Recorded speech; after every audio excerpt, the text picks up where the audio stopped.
Eh, Vamos a orar para hablar de este tema, ¿ok? Oremos. Padre Santo, Dios bueno, gracias por este día de vida que usted nos da, Dios. Gracias por sus bendiciones.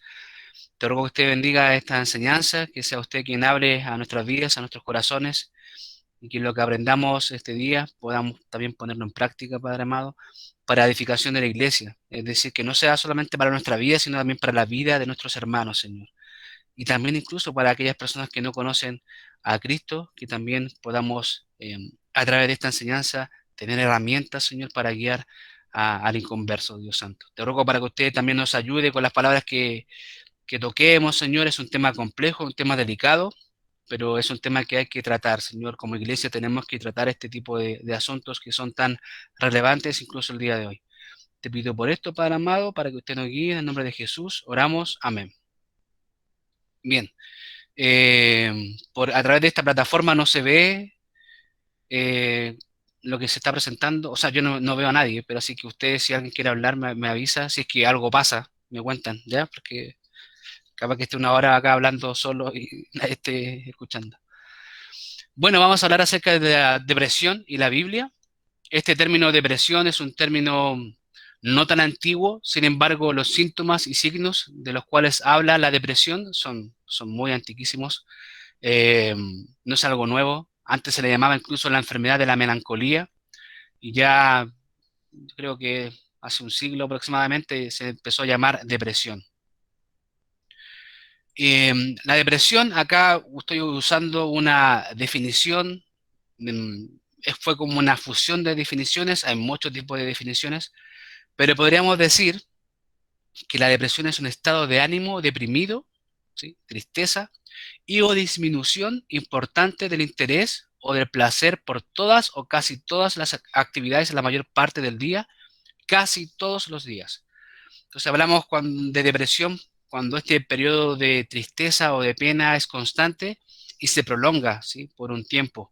Algunos hablan de por lo menos 2 semanas en el cual la tristeza está de forma permanente en la vida de la persona y la controla. Estamos hablando de una depresión entonces, ya cuando han pasado 2 semanas. Estoy hablando del término médico, ¿sí? Psiquiátrico, así como se clasifica a la persona como una persona depresiva. Eh, bueno, entonces estamos hablando de la tristeza, de una pena, del corazón constante. Hay un libro que se llama El perro negro de la depresión, que más que nada son láminas de dibujos. Y la persona que dibujó esto, que hay muchas láminas, es una persona que vivió en depresión por mucho tiempo y él representaba su depresión a través de un perro negro. Entonces el perro negro estaba en todo lugar, que no lo dejaba hacer nada, nada, nada, y tampoco disfrutar. Yo acá les puse solamente uno de esos dibujos, donde el perro está, ¿cierto?, en el plato de comida y él no tiene, por supuesto, un plato quizás rico, un buen lugar para comer, pero este perro que en la depresión en sí no lo deja disfrutar, tampoco le abre el apetito, nada, solamente no hay interés por la vida. Bueno, para muchas personas que viven en depresión es así. Quizás los que no han vivido o no han pasado por estas etapas, es complejo que entendamos esto, pero los que sí hemos quizás vivido cosas parecidas o conocemos personas que han pasado por depresión, entendemos que es complejo y que ellos sienten una carga, un peso constante en sus vidas, no pueden disfrutar, no hay ganas de nada, pierden el interés por todo y por supuesto tienen una pena, una tristeza constante. Hay una desmotivación para vivir. Entonces es un tema difícil y complejo, hermanos, de verdad que sí. Ahora vimos también nosotros, bueno, jóvenes mayores como les comentaba, pero acá les cuento que la depresión puede tener un origen orgánico, es decir, un origen biológico. Por ejemplo, tema hormonal, un desbalance de los neurotransmisores, que son eh, moléculas que tienen que ver con señales que ocurren en nuestro cerebro. Pueden haber enfermedades también que predisponen a que las personas tengan depresión, por ejemplo, el hipotiroidismo, la diabetes, alguna enfermedad autoinmune, ¿sí? Entonces podemos ver que ciertas conductas de una persona depresiva pueden tener un origen orgánico. Sin embargo, hermanos, eso no nos excluye de nuestra responsabilidad. Somos responsables también por cuidar nuestro cuerpo. Recordemos que nuestro cuerpo es el templo del Espíritu Santo. Entonces, si yo estoy pasando por algo así, y tiene que ver con algo biológico, algo orgánico, bueno, tengo que ir a médico, tengo que hacerme exámenes, tengo que empezar a alimentarme bien, tengo que empezar también a hacer ejercicios, etcétera. ¿Sí? No nos excluye el hecho de que no es que yo tengo depresión porque yo tengo una enfermedad. Bueno, ¿qué estás haciendo al respecto? Somos responsables también de eso. Pero también vimos, hermanos, y les cuento que también puede ser de origen pecaminoso, ¿sí? Y quizás eso cuesta a veces analizarlo bien. Eh, pero puede que se origine este estado de depresión en pecado. Y yo, obviamente, estos puntos los tratamos en las reuniones de jóvenes mayores, solamente se los voy a mencionar. Puede haber, hermanos, pecado no confesado, eso va a producir en mí entonces un deterioro incluso hasta los huesos. David habla de eso, ¿sí? Mis huesos se secaron por esto. Un pecado no confesado, celos, envidia, amargura, ¿sí? A la raíz de amargura, hermanos, hay que extirparla. Eso va a producir, si dejamos que eso crezca en nosotros, podemos llegar también incluso a tener depresión. Falta de perdón, ese es un tema que creo yo que es necesario tocar y aprender mucho de eso. Pero nos falta tanto perdonar, hermanos, nos falta perdonar y pedir perdón. Bueno, la falta de perdón también es un problema, ¿sí? Que tiene mucha relación con la amargura. Voy guardando rencor, voy guardando odio hacia una persona. Eso es pecado. Culpabilidad, y culpabilidad me refiero al sentimiento de culpa constante. ¿Nosotros somos culpables por haber quebrantado la ley, por ejemplo, de Dios? Por supuesto que sí. Ya, pero ya no. Ya soy un hijo de Dios. Ya soy un hijo de Dios. Alguien que vive en culpa no puede disfrutar y no tiene gozo en el Señor, y más que eso, incluso ha dudado de Dios. ¿Sí? Falta fe, porque no ha creído en la redención del Salvador. Culpabilidad, autocomiseración, alguien que vive quejándose, ¿sí? Vive quejándose, pobre de mí, nadie me entiende, nadie ha sufrido como yo. Bueno, cuando empezamos a tener una conducta de esta forma repetitiva, vamos a caer en algún momento, podemos caer incluso en la depresión, ¿sí? Viviendo así, en autocomiseración que tiene que ver con una compasión por mí mismo, lástima por mí, pobre de mí, pobre de mí. Soberbia, que tiene que ver también con la autocomiseración, yo soy el mejor, o el orgullo, todo eso también va a crear en mí, puede crear en mí, ¿cierto? Síntomas y signos depresivos, la soberbia. Bueno, entonces cuando nosotros tenemos alguno de estos pecados, ¿sí? Empezamos a cargar como la culpa. Acá hay un ejemplo de este hombre que está cargando una roca gigante que es como su culpa, y no hay forma de escapar de eso. No hay forma de salir de de dejar esa roca, ¿cierto? Estoy atrapado bajo ella. Eh, Vivir así, evidentemente, va a quitarte el gozo. Por eso es que el Señor ha quitado eso de ti, ¿sí? Eh, todos estos asuntos pecaminosos, hermanos, eh, pueden producir depresión, como yo les decía. Sin embargo, en el Señor hay libertad. En el Señor hay libertad. ¿Cuál es el problema fundamental de la depresión? Que la depresión es un estado conductual, ¿cierto? Controlado por las emociones, pensamientos negativos y distorsionados, centrados en el yo. Si usted habla con una persona que tiene depresión, por ejemplo, va a hablar de sus emociones. Yo siento que no tengo fuerzas, yo siento mucha pena, yo siento que nadie me quiere. Las emociones están controlando a esa persona. También hay pensamientos negativos. Es que yo soy lo peor, es que nadie, es que me van a echar del trabajo, es que yo estoy seguro que voy a fracasar en mi matrimonio por esto. Pensamientos negativos y distorsionados, hermanos. Cosas que no son reales. Siento que Dios me abandonó. ¿Eso es real? ¿Eso es algo real? Es falso, pero en la mente de una persona que padece, que sufre o que está pecando, ¿cierto? En la depresión, los pensamientos están distorsionados, no son reales, y empieza a creer cosas que son mentiras. ¿Cuál es el foco acá? ¿Cuál es el tema? Que el tema es que la persona está centrada en el yo y todo lo piensa respecto a él, ¿cierto? Yo me siento nadie me quiere a mí, todos son felices menos yo, entonces el foco está puesto en mi persona. Eh, Mira lo que dice acá este proverbio, Proverbios 15:15. Todos los días del afligido son difíciles, todos. Más el de corazón contento tiene un banquete continuo. Y este proverbio, muy interesante, en otras versiones pueden buscarlo también, dice, todos los días del de afligido son difíciles, es decir, de aquel que sufre, todos son malos, todos los días son malos. No hay un día bueno en aquel que tiene una aflicción en su corazón. Eh, Más el de corazón contento, eso no quiere decir que no tenga aflicciones, ¿cierto? Que no haya algún problema, pero tiene un corazón dispuesto a estar alegre. Dice, tiene un banquete, es decir, que está como en un gozo constante todos los días.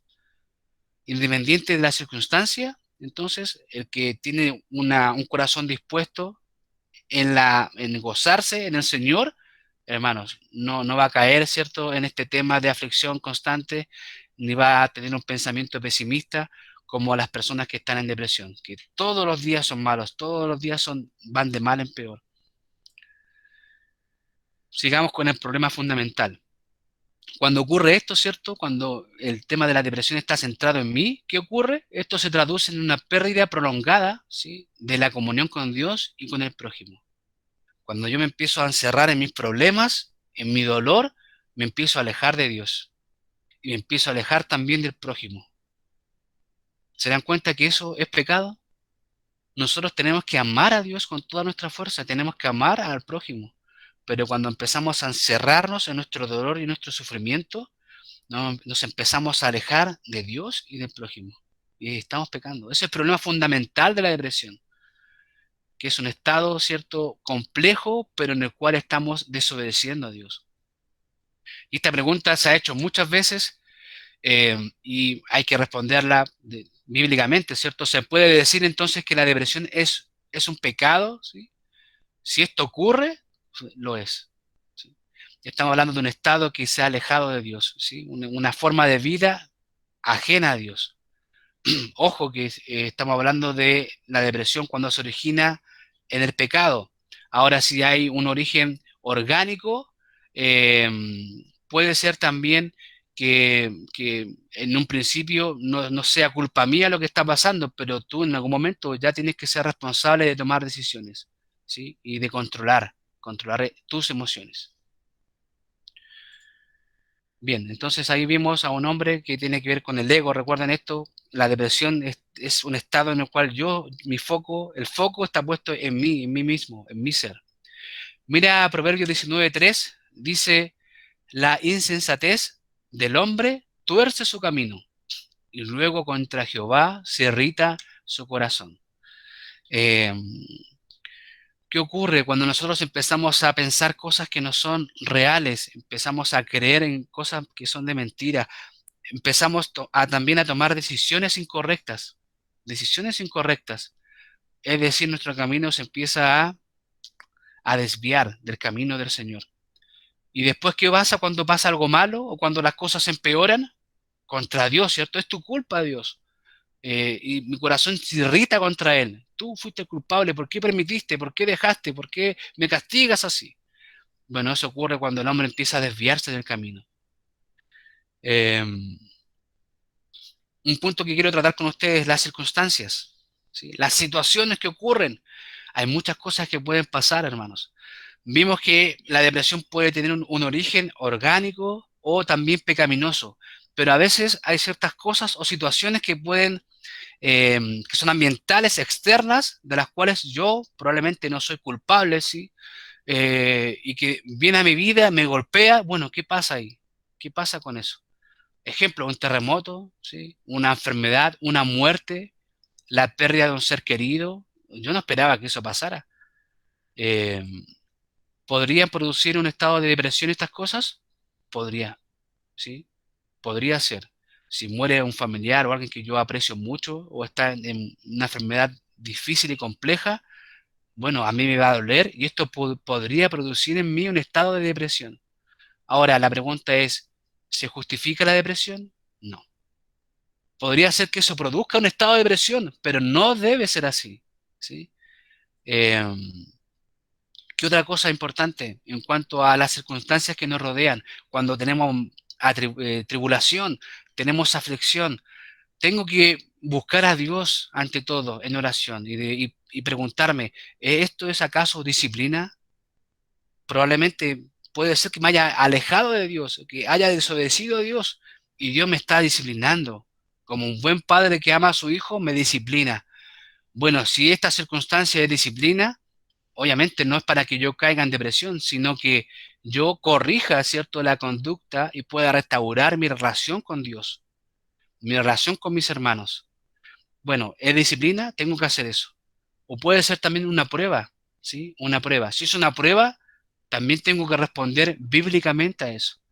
Y no dejarme guiar o llevar para el camino de la depresión. Tengo que responder como Dios quiere que responda ante la prueba. La prueba no es pecado, ¿sí? La circunstancia en la cual podamos estar enfrentados, si no es disciplina y es una prueba, no es pecado a sí misma. No es pecado que yo tenga esta enfermedad. No es pecado que mi casa se haya quemado, que me hayan robado el auto. Eso no es pecado en sí, es una prueba. Eh, Mira lo que dice 1 Corintios 10:13. No os ha sobrevenido ninguna prueba. Este versículo, hermanos, está escrito en otras versiones, dice tentación, pero la palabra en el griego original, la palabra real es prueba, ¿sí? Es una prueba. Y por eso les puse esa versión acá abajo, que es Reina Valera revisada del 95. No os ha sobrevenido ninguna prueba que no sea humana, pero fiel es Dios que nos dejará ser probados más de lo que podéis resistir, sino que dará también juntamente con la prueba la salida, para que podáis soportarla. Hermanos, frente a la adversidad, frente a la aflicción, ¿cierto? A una catástrofe o alguna prueba, situación compleja por la cual vamos a estar sometidos, bueno, hay dos opciones. Hay dos opciones. Eh, o me alejo de Dios, respondo mal ante la prueba, o respondo conforme a lo que Dios me está pidiendo. Siempre hay una salida, hermanos, hay una forma correcta de responder. ¿Para qué? Para poder soportar este dolor que tengo, este problema que ha llegado a mi vida, que es muy complejo, que es muy difícil. Bueno, puedo soportarlo en el Señor, se puede. Dios dice acá, es una promesa, es así, Él junto con la prueba da una salida. Y por eso es tan importante la respuesta inicial frente a la aflicción, ¿sí? Frente a una circunstancia difícil que me va a traer dolor a mi vida. Bueno, ¿cómo respondo yo inicialmente? Siempre tendremos dos formas de responder, la correcta y la incorrecta. Siempre. Eh, Uno de estos caminos entonces nos puede llevar a la depresión. ¿Cuál camino vas a escoger frente a la dificultad? ¿El camino de la autoconmiseración, de encerrarte en ti mismo, de sufrir esto agónicamente en soledad, o la salida que da Dios, de buscar su dirección en la aflicción, en el dolor? Hay dos caminos. Mi respuesta inicial es fundamental, hermanos.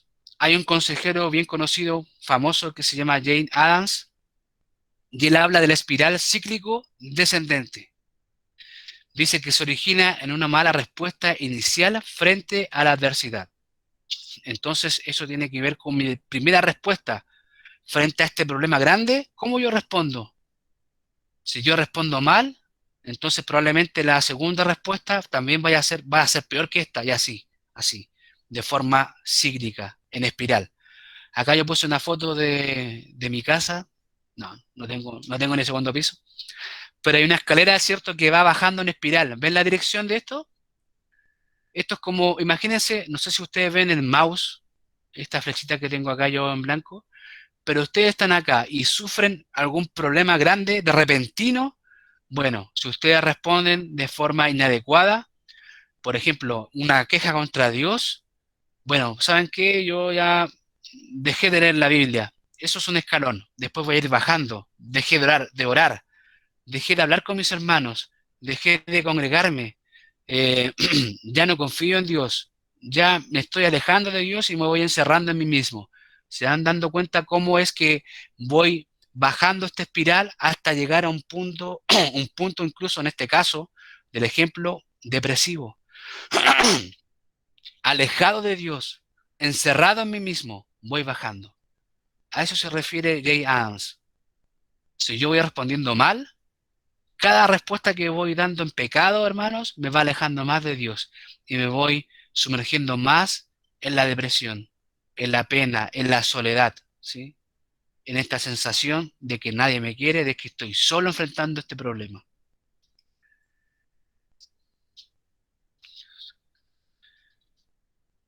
Este punto, entonces, yo quiero hacer un paréntesis acá, por si hay dudas. No trata de imponer una emocionalidad anulada ni indiferencia ante el dolor. Yo quiero que ustedes lo tengan bien claro, hermano. No estoy diciendo que cuando venga la aflicción o el dolor o el sufrimiento, ¿cierto? Yo, qué simpático, qué alegría es todo esto. No estoy diciendo eso. Estoy diciendo que tengan mucho cuidado con que las emociones negativas a ustedes los controlen, ¿sí? A que mis pensamientos se llenen de mentira y yo me desvíe de la verdad, ¿sí? Pero evidentemente hay situaciones que dan pena, que te va a dar pena, hermanos. Evidente, eso es así, y no hay problema con eso. Si el problema es cuando esa pena, ¿cierto?, te inunda, te llena y después te domina y te inhabilita, ¿sí? Para obedecer a Dios. Entonces, ojo con eso. Solamente un paréntesis para que quede bien claro. Eh, ¿Por qué? Porque mi respuesta inicial frente a la adversidad se trata de confiar en Dios, crecer y gozarse en la voluntad divina, ¿sí? Entonces es una oportunidad, hermanos. Cuando viene la aflicción, es una oportunidad para poder depender de Dios. Dios quiere que dependamos de Él absolutamente. Bueno, depende de Él. Crece y aprovecha de esto para crecer espiritualmente y para gozarte en Dios, en su voluntad, que siempre es buena y perfecta. Dice Santiago 1, 2 al 3, hermanos míos, tened por sumo gozo cuando os halléis en diversas pruebas, sabiendo que la prueba de vuestra fe produce paciencia. Este pasaje a veces ha sido mal interpretado y hay que entenderlo en su contexto. Santiago está diciendo acá, no está diciendo que alegría que llegó este problema, qué bueno ahora que mi hijo se enfermó, ¿cierto? Qué bueno que murió, ¿no? No está diciendo eso, sino que ustedes tengan por sumo gozo, o sea, este dolor que yo tengo, bueno, ahora yo reflexiono sobre esto y digo, esto va a ser útil de alguna forma para la edificación de la iglesia. Dice el segundo versículo, sabiendo que la prueba de vuestra fe, esta prueba, ¿cierto? Este dolor que estoy sufriendo, va a producir entonces paciencia, va a producir constancia. En esa palabra también se traduce como constancia, perseverancia. Cuando venga otro dolor, bueno, yo ya voy a continuar, voy a seguir adelante. No importa lo que venga, yo me gozo en el Señor y en medio del dolor voy a seguir confiando en Dios. No voy a dejar de confiar en Dios. Eh, un ejemplo, escuchaba, no, otra vez, leí hace muy poquito un comentario de una persona que escribía que una mujer que había sido abusada sexualmente, ¿sí? Cuando una persona es abusada o sufre algo así tan grave como eso, evidentemente no te va a dar alegría pasar por algo así, te va a dar impotencia, frustración, te va a dar pena. Sin embargo, dice esta mujer que después de esta situación tan compleja, una persona X vio que ella estaba tan mal, ¿cierto? Este tema que la tenía muy, muy, muy mal, con mucha tristeza, llegó hasta ella y le predicó el Evangelio y ella se convirtió al Señor. Y ella dice, mira, no da gracias al Señor en sí por haber sufrido eso, ¿cierto? Pero dice que esta situación tan difícil en su vida la llevó a los pies de Cristo. Y ella se gozaba por eso. ¿Se dan cuenta? A esto se refiere esto. Cuando tengamos entonces alguna aflicción tan grande, hermanos, tened por sumo gozo, dice. Bueno, en el Señor gózate y piensa que esto, que es difícil de sobrellevar, de alguna forma es para tu bien. Va a ser para el bien de la iglesia. Si mi respuesta ante la aflicción fue dejarme controlar por mis pensamientos y emociones, entonces, como yo les decía, es muy probable que llegue a un estado depresivo, ¿sí? Cuando me empiezan a controlar las emociones, bueno, es probable que en algún momento yo termine en un estado depresivo. Hoy en día, hermanos, y ustedes deben saberlo, la tendencia del mundo, de la sociedad, es controlarse por las emociones. Y cada día es así. Yo veo que esto va en aumento incluso. Las películas románticas, oh, me emocioné, qué lindo gesto, me voy a casar con esa persona, ¿sí? Me enamoré, me caso. O, no, en este trabajo que estoy me dio rabia, me dio porque sentí que alguien me trató mal y yo me dio pena y ya renuncié. Hermano, pero no hay otro trabajo. Bueno, pero es que yo me sentía mal. Nos dejamos controlar por las emociones y esto ha, digamos, favorecido el hecho de que la sociedad hoy en día viva en muchos casos en depresión.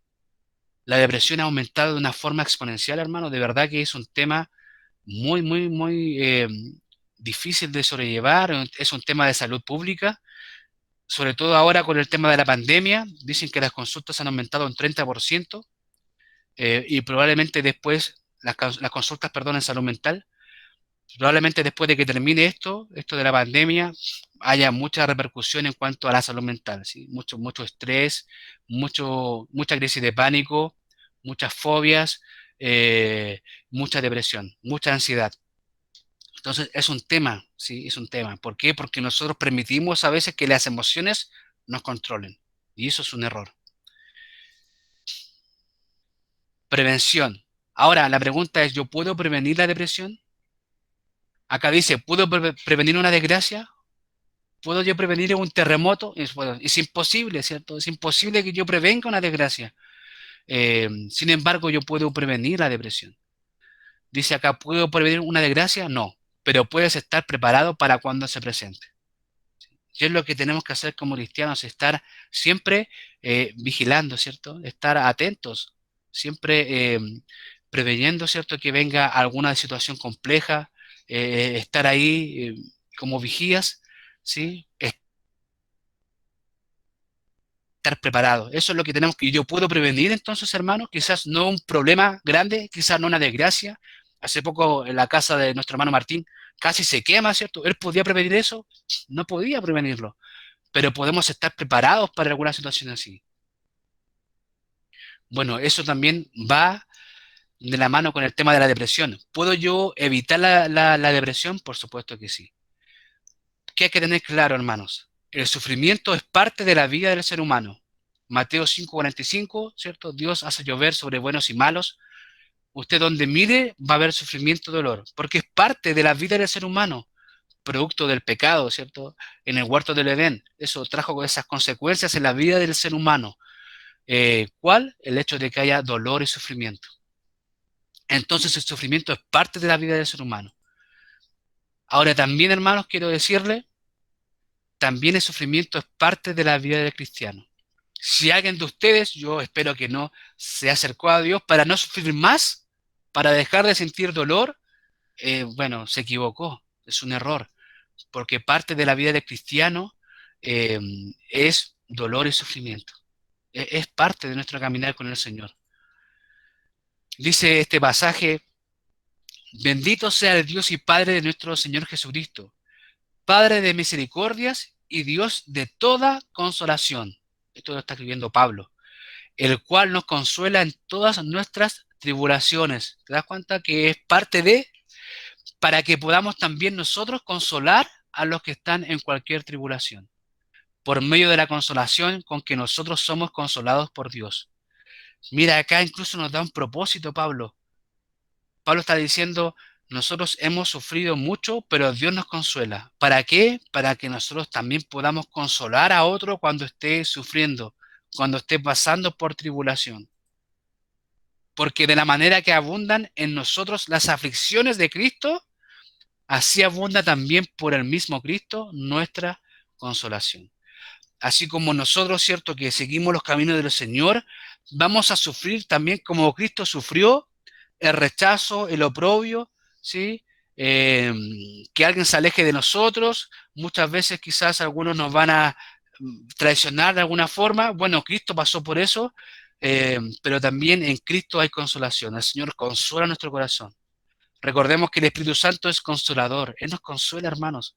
¿Por qué es consolador? Porque vamos a sufrir, vamos a pasar por momentos difíciles. Pero esta experiencia difícil también, hermanos, sirve para que podamos consolar a otros. Eh, Otro pasaje, y sabemos que a los que aman a Dios, todas las cosas les ayudan a bien. Esto es a los que conforme a su propósito son llamados. A veces nos quedamos solamente con esta parte del pasaje. Yo amo a Dios, así que me va a ir súper bien y no va a haber ningún sufrimiento en mi vida. Hermanos, mira lo que dice el pasaje. Todas las cosas les ayudan a bien. Dice después, porque a los que antes conoció, también los predestinó palabra clave, ¿cierto? Para que fuesen hechos conformes a la imagen de su Hijo, para que él sea el primogénito entre muchos hermanos. Esto quiere decir que si amamos a Dios, todas las cosas nos ayudan a bien. ¿Para qué? ¿Qué significa ese bien? El ser como Jesús, el parecernos cada día más a Jesús. Lo mejor que le puede pasar a un cristiano es que nos parezcamos más a Cristo cada día. Y eso, hermanos, significa que vamos a sufrir, porque a través del sufrimiento el Señor nos moldea. Entonces, hermanos, ¿por qué estoy hablando de esto? Es para que tú sepas que el dolor es parte del cristiano. Yo tengo que prepararme para enfrentar ese dolor, ¿sí? Pero el Y sufrimiento es ahora que parte de la no vida cristiana. disponible, sinceramente quiero. Prevención, estamos hablando de la prevención. Debo entonces preparar mi mente, ¿sí? Preparar mi mente en santificación por la palabra de Dios. ¿Cómo es que yo prevengo caer en la depresión cuando sufra estas circunstancias adversas? Bueno, una forma de prevenir es que yo prepare mi mente. ¿Y cómo preparo mi mente? A través de la palabra de Dios, a través de la comunión con Dios, a través de la comunión con mis hermanos. Miren lo que dice acá Filipenses 4, 8 al 9. Por lo demás, hermanos, todo lo que es verdadero, todo lo honesto, todo lo justo, todo lo puro, todo lo amable, todo lo que es de buen nombre, si hay virtud alguna, si algo digno de alabanza, en esto, ¿qué dice? Pensad. Lo que aprendisteis y recibisteis y oísteis y visteis en mí, esto haced. Y el Dios de paz estará con vosotros. Hermanos, ¿qué cosas son importantes en la vida del cristiano? Y hablando sobre el tema de la depresión, hermano, llena tu mente de pensamientos verdaderos, de cosas que son buenas. Llena tu mente de cosas reales. Y eso se hace, hermanos, a través de la palabra de Dios, a través de la oración, del estudio de la palabra, de la comunión con hermanos. Llena tu mente de cosas que son reales, que son verdaderas, que son buenas. Pero no solamente eso, cosas que tienes que estar pensando constantemente. Dios me ama, Dios está conmigo, siempre está conmigo, no me ha desamparado. Eso tiene que estar constantemente en tu mente. Soy una nueva criatura. Quizás estoy pasando por un momento muy difícil, pero te das cuenta, bueno, pero soy un hijo de Dios. Con eso basta y sobra, ¿sí? Para gozarme, para gozarme. Piensa, ¿sí? Piensa, llena tus pensamientos de cosas que son puras, que son buenas, y no solamente eso, acá Pablo está diciendo también el hacer, el actuar. Aquellas cosas que tú estás aprendiendo, vívelas. Haz las cosas que aprendes. Cuando nosotros empezamos a obedecer la palabra de Dios, vamos a crear también un hábito. Dice, hermanos, cuando venga la aflicción, nosotros vamos a tener algo ya, una base sólida para poder resistir, ¿cierto? Esta prueba y para poder volvernos a Dios y no desconfiar de Él, al contrario, aún acercarnos más a Él. ¿Sí? Vamos a poder dar una respuesta inicial correcta y no incorrecta. ¿Qué ocurre a veces? Que cuando estamos lejos de Dios, estamos caminando lejos de Dios, sin estudiar su palabra, y nuestra mente empieza a llenarse de cosas que son mentiras, que son falsas, y no estoy obedeciendo a Dios.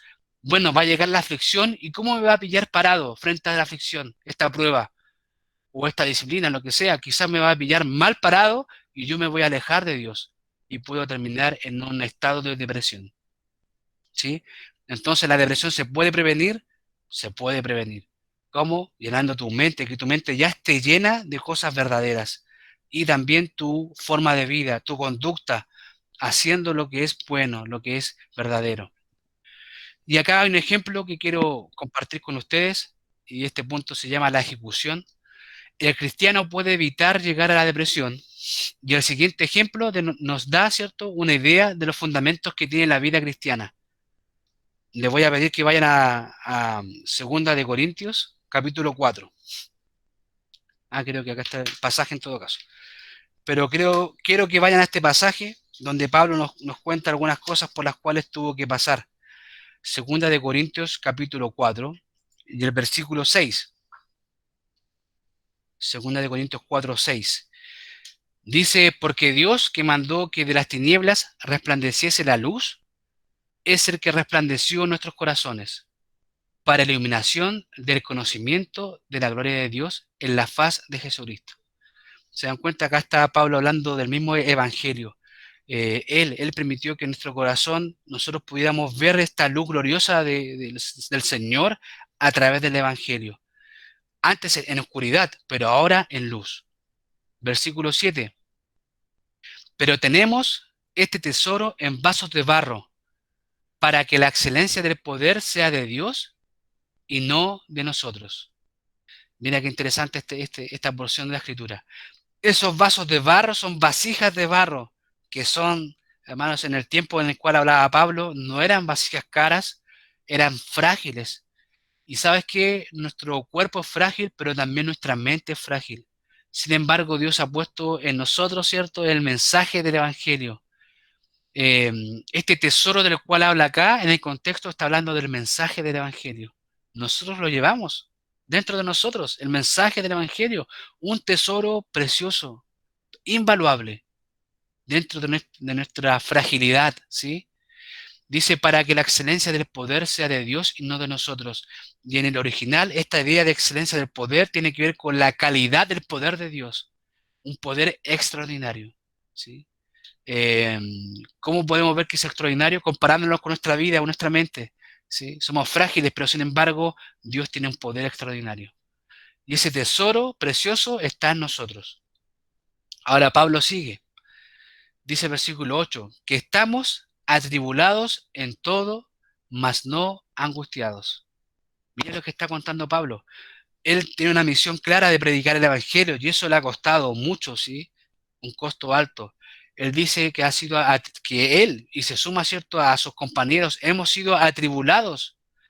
Y esa palabra atribulados tiene que ver también con presionados, oprimidos. Hemos sido presionados en todo. Pregunta, hermano querido, hermana, ¿tú has sido presionado, has sido presionada? ¿Te has sentido que alguien te está aplastando, que hay una presión constante en ti? Eh, Quizás el estrés del día a día, el trabajo, algún problema familiar, el que tú tengas un conflicto con algún hermano, con algún ser querido, eso te está presionando. Bueno, Pablo estaba siendo presionado, ¿cierto? Por aquellos que le perseguían. Dice, atribulados en todo, sí, pero o más no angustiados, más no angustiados. No estoy afanado, ¿cierto? En preocupándome, ¿qué voy a hacer? ¿Qué va a ser de mí? La angustia es un estado de desesperanza. A pesar de la presión, ¿cierto? Pablo dice, yo no es que nosotros empezamos a dudar de Dios y pensar y no dormir y pasar noches en vela pensando por la presión, por esto. ¿Te ha pasado eso? Bueno, en el Señor no es necesario que pases por esto. Puede ser que estés presionado y atribulado, ¿cierto? Pero no te angusties, no te angusties. Pablo dice, no nos angustiamos. En apuros, ¿sí? Y en apuros esa palabra también se traduce como desorientado. En apuros, mas no desesperados. ¿Te ha pasado, hermana? ¿Te ha pasado alguna vez que en la aflicción, en medio del dolor, ¿sí? Como que te desorientas y, no y dices, cierto, no sé qué hacer. Acá no sé qué hacer. Ya con esto no, ¿para dónde voy? ¿Qué hago? ¿Qué decido? Bueno, Pablo pasó por cosas así. En apuros, ¿sí? ¿Qué hago acá? Estoy atrapado en esto. Pero dice Pablo, mas no desesperados. Y esa palabra también en el griego dice desorientados, pero no tan desorientados, ¿sí? Puede ser que tú te veas en apuros, pero hay una salida. ¿Recuerdas eso? Hay una salida. Y esa salida está en el Señor. Búscalo a Él. Búscalo. No te desesperes. La palabra desesperación es alguien que está sin esperanza. Hay una esperanza en el Señor. Puede ser que estés en apuro, ¿cierto? Desorientado por la situación, pero busca la dirección de Dios. Perseguidos, ¿cierto? Pablo fue perseguido. Hoy en día, bueno, vemos que el cristianismo, ¿cierto? Está siendo perseguido, perseguido. Pero dice Pablo también, mas no desamparado. Hermano, puede ser que todos en tu trabajo, en tu familia, tus vecinos o donde sea que estés, te persigan, se burlen de ti, que estés sufriendo ese tipo de persecución. Pero hermano, créeme, créeme, no a mí en el fondo, sino lo que dice la palabra de Dios, no estás solo, no estás sola, no has sido desamparado. Dios está contigo, hermano, siempre. Jesús le dice a sus discípulos, yo estaré contigo todos los días, hasta el fin del mundo, todos los días. Y eso también se refiere a en cada momento, yo estoy contigo. Jeremías decía que él sentía, ¿cierto? Él sabía que estaba Dios como un gigante a su lado. Imagínate. Moisés, ¿cierto? Él decía, caminando, siguiendo al invisible, Él está conmigo siempre, constantemente. Bueno, Dios no está desamparado. El Salmo 27 dice que aunque tu padre o tu madre te dejaren, yo estaré contigo. Puede ser que te hayas sentido solo por las situaciones, quizás alguien fue desleal contigo, alguien tan cercano y querido para ti, de alguna forma te sentiste traicionado, traicionada, pero Dios no te ha desamparado, nunca te ha dejado solo, nunca te ha dejado sola. ¿Sí? Cree eso, hermano, porque es lo que dice su palabra. Pablo dice que ante un juicio, ¿cierto? Él dice, nadie estuvo conmigo, pero sí, Dios estuvo conmigo, el Señor estuvo conmigo siempre, siempre. Cree eso, hermano. Hermana, créelo de verdad, porque es una verdad. No dudes de eso. Yo sé que a veces llegan pensamientos que son mentiras a invadir tu mente. No los escuches. John Piper, en una pregunta que le hacen a él, siempre lo recuerdo, a él le dicen del público, Pastor John, ¿usted alguna vez ha dudado de la existencia de Dios? Yo no podría esperar que él dijera, no, jamás, pero él dice, sí, más que dudar, él explica esto. Él dice, han llegado pensamientos, ¿sí? Que caen así, pensamientos, con un anzuelo, pero yo no tomo ese anzuelo, no me aferro a ese anzuelo, sino que dejo que se vaya. Cuando, hermano, de verdad van a pasar momentos en que lleguen pensamientos de mentira a tu vida, que te hagan dudar de Dios. No los tomes en cuenta, no los mires, no te aferras a ellos para que se vayan, para que se vayan. ¿Sí? Cree la verdad. Y dice la Biblia que Dios no te ha abandonado, nunca te va a abandonar. Dice versículo 9, perseguidos, mas no desamparados. ¿Sí? Hablando de lo mismo, Dios está contigo, Él no te ha desamparado. Derribados, pero no destruidos. Derribados. Es como un boxeador, ¿sí? Que yo doy el ejemplo de Rocky, porque no veo mucho boxeo, entonces me acuerdo de la película. Derribado, sí, yo no sé cómo, después de tanto golpe, el tipo volvía a levantarse. Bueno, es algo similar. Puede ser que la aflicción del momento haya hecho de que tú hayas sido derribado, sí. Recordemos a Pablo, Pablo fue dado por muerto en varias ocasiones, pero no lo destruyeron, él siguió adelante, porque esto depende, su integridad depende de quién, de Dios, de Dios. Puede ser que me quieran derribar, pero no nos van a destruir. Hoy en día hay temores sobre la iglesia. ¿Qué va a pasar con la iglesia el día de mañana? No quiero dar una opinión política al respecto, pero puede ser que la iglesia sea perseguida, ¿cierto? Que vamos a sufrir persecución. Puede ser, puede que sí, puede que no, pero no nos van a derribar. O sea, nos pueden derribar, perdón, pero no nos van a destruir. No pueden acabar con la iglesia, ¿sí? Porque la iglesia está en el poder de Dios. Así que no te sientas destruido porque no lo estás. Versículo 10, llevando en el cuerpo siempre, por todas partes, la muerte de Jesús, para que también la vida de Jesús se manifieste en nuestros cuerpos. Mira acá, dice Pablo, nosotros llevamos en el cuerpo, ¿sí? La muerte de Jesús. No está hablando solamente de predicar el Evangelio, sino también de llevar el sufrimiento que tuvo el Señor en nuestra vida. Si a él le persiguieron, también vamos a sufrir persecución. Sí, pero para que también la vida de Jesús se manifieste en nuestro cuerpo. Puede ser que estemos sufriendo, pasando por momentos muy duros, pero nos gozamos porque tenemos al Señor con nosotros y en nosotros. Y su vida, cierto, abundante, nos fortalece. Y es un bálsamo de energía, ¿sí? En nuestra vida. Él nos fortalece, Él nos sostiene. Y la gente cuando nos vea en la aflicción se va a sorprender de eso y el Señor va a ser glorificado. ¿Sí? Porque la vida de Jesús se manifiesta en nuestros cuerpos. Porque nosotros, versículo 11, que vivimos, siempre estamos entregados a muerte por causa de Jesús. Siempre estamos peligrando que nos maten, dice Pablo. Nuevamente, para que también la vida de Jesús se manifieste en nuestra carne mortal. Estamos dispuestos a sufrir, ¿por qué? Para que el Señor se manifieste en nuestra carne mortal. Amén. Por eso Santiago dice, tener por sumo gozo cuando enfrentéis, ¿cierto? O tengas distintas pruebas. Gocémonos porque el Señor está obrando en nosotros en medio del dolor. La solución. Ahora, ¿qué pasa, hermanos? Ya vamos a ir terminando, así que no se preocupe. Pero ¿qué pasa cuando alguien dice, pero yo ya estoy en un momento de depresión? Ya mi respuesta inicial no fue la mejor. Me he alejado de Dios. De a poco empecé a dejar que las emociones me controlaran. Mi mente se ha llenado de cosas de mentira. Estoy atrapado en esto, ¿cierto? Así como a la escalera, así al final del pozo. Acá estoy en oscuridad. Eh, Me siento derribado, me siento desamparado. ¿Qué hago ahora? ¿Hay solución? Bueno, por supuesto que hay solución, hermano. Siempre hay solución. Es fundamental buscar el apoyo espiritual. Eso es fundamental. Somos un cuerpo en Cristo, eso tienes que recordarlo. Un colectivo. Y todo lo que le ocurre a un miembro del cuerpo le afecta a los demás. Hermanos, esto es responsabilidad de todos nosotros. Busca, si estás en una situación compleja, busca ayuda espiritual. Busca ayuda en consejería en algún anciano de la iglesia, alguien que sea maduro espiritualmente. Pero haz algo, ¿cierto? Haz algo correcto, haz algo que sea de beneficio para tu vida.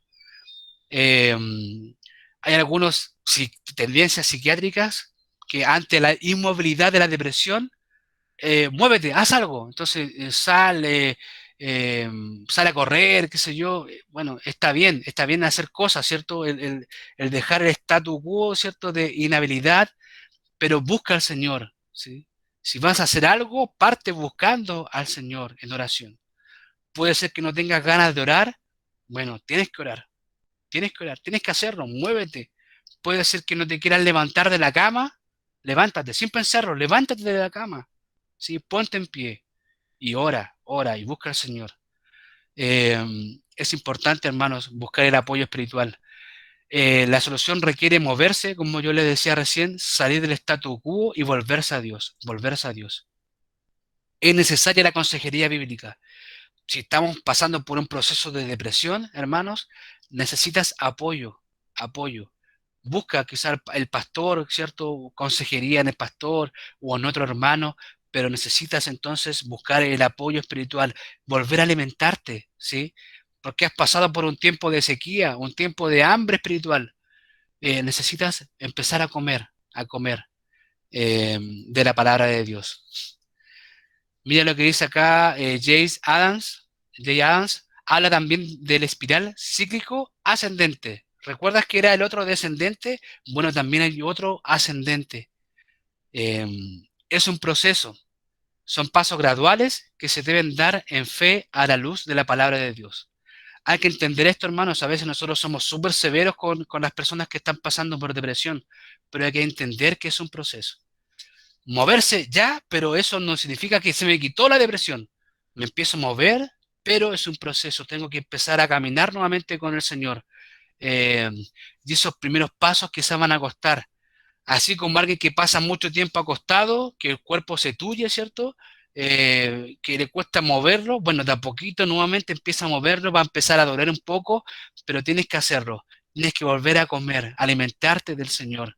Es un proceso. Y nosotros como iglesia tenemos que acompañar al hermano o a la hermana que esté pasando por algo así en este proceso, en amor, hermano, para que vuelva a restaurar esta persona, ¿cierto? Es un proceso. Hay que dar pasos. Si estás pasando por algo así, tienes que dar pasos de fe en la palabra de Dios.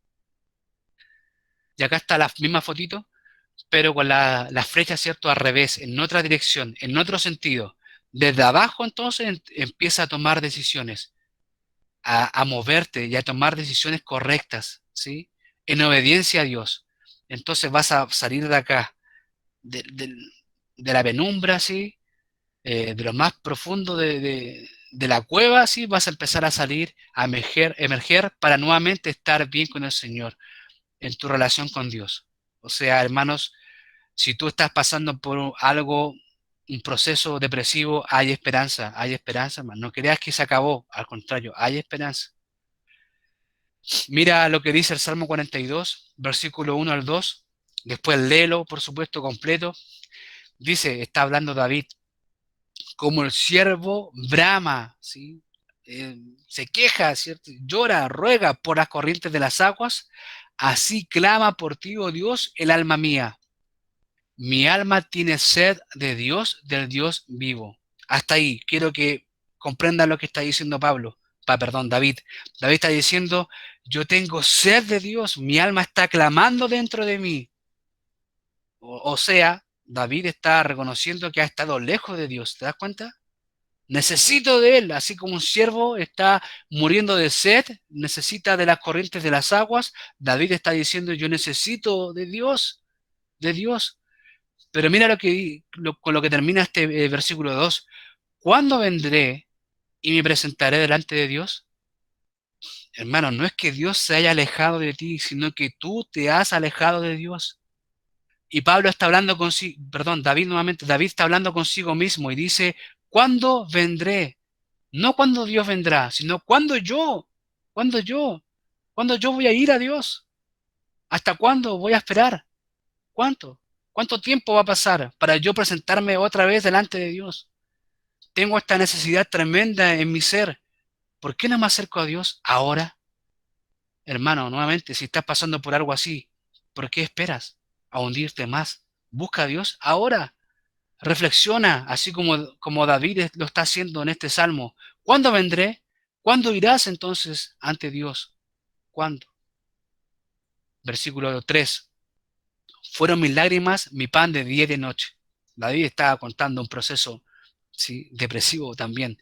Mientras me dicen todos los días, ¿dónde está tu Dios? Bueno, David, si usted sigue leyendo el Salmo, nuevamente él se cuestiona y dice, ¿cuándo voy a volver? ¿Por qué te abates, alma mía? ¿Sí? Hermano, reflexiona contigo mismo y toma la decisión de volverte a Dios. ¿Sí? ¿Te has alejado de Dios? ¿Te das cuenta? Analiza tu vida y te darás cuenta que estás alejado de Dios.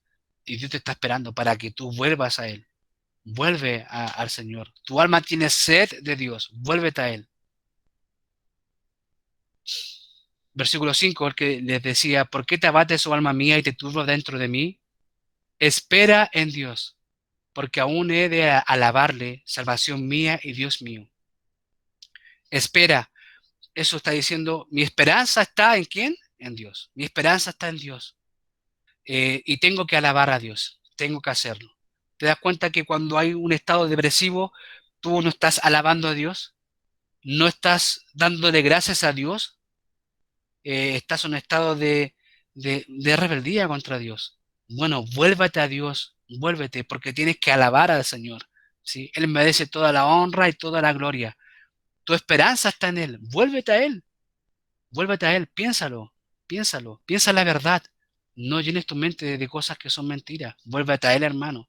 Y Él va a inundar tu alma, ¿cierto? De las aguas frescas que van a refrescar tu dolor, van a quitar ese dolor y pondrán gozo en ti. Vuélvete al Señor. Conclusión. 5 puntos para concluir, hermanos, este mensaje, perdón por lo extenso. Conclusión. Uno, la depresión es un estado pecaminoso, ¿sí?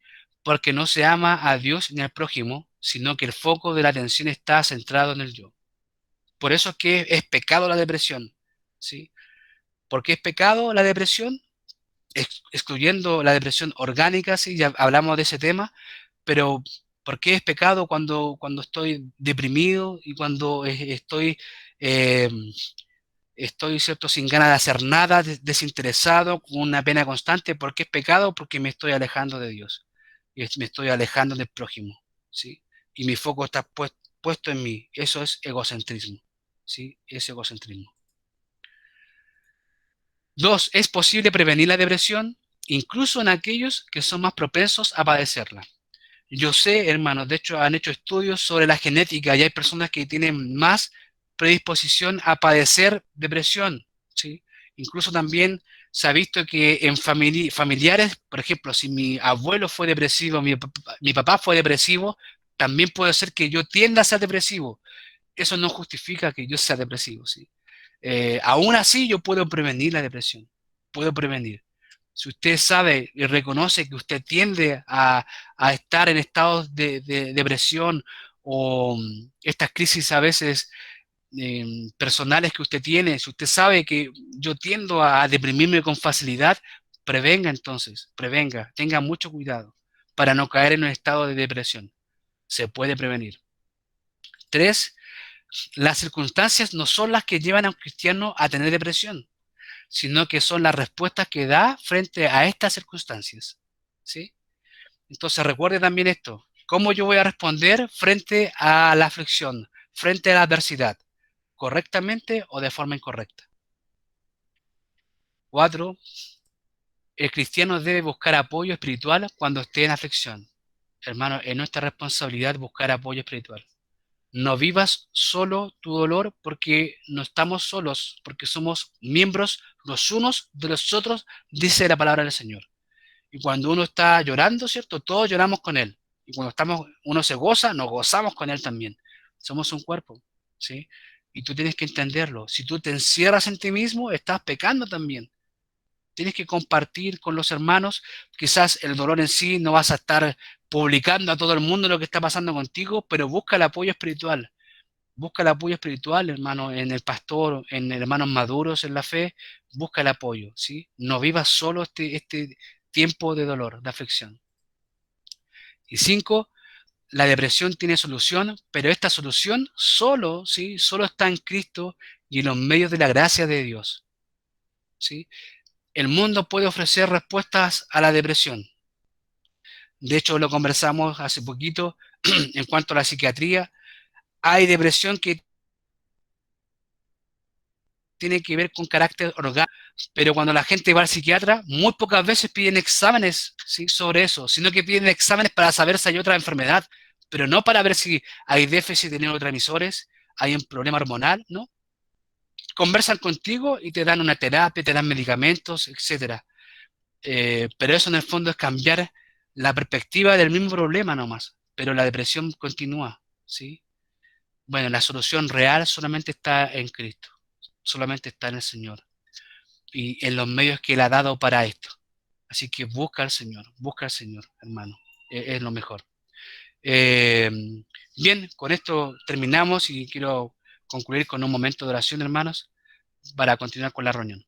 Oremos. Padre, bueno, Dios amado, te doy muchas gracias por tu amor, por tu misericordia, por saber que usted está con nosotros cada día, Señor, en cada momento. A veces, Señor, llegan tiempos de duda, de aflicción y de dolor, y en vez de acercarnos más a ti, Padre, nos alejamos de ti. Te pedimos perdón por esto, Dios Santo, y rogamos que usted siga obrando en nuestra vida para crecer, Señor, para llenar nuestra mente de tu palabra y para también eh, cumplir y obedecer en nuestras acciones, Señor, con tus mandatos, Dios Santo. Gracias por tu paciencia, por tu amor, por las oportunidades que nos das para crecer.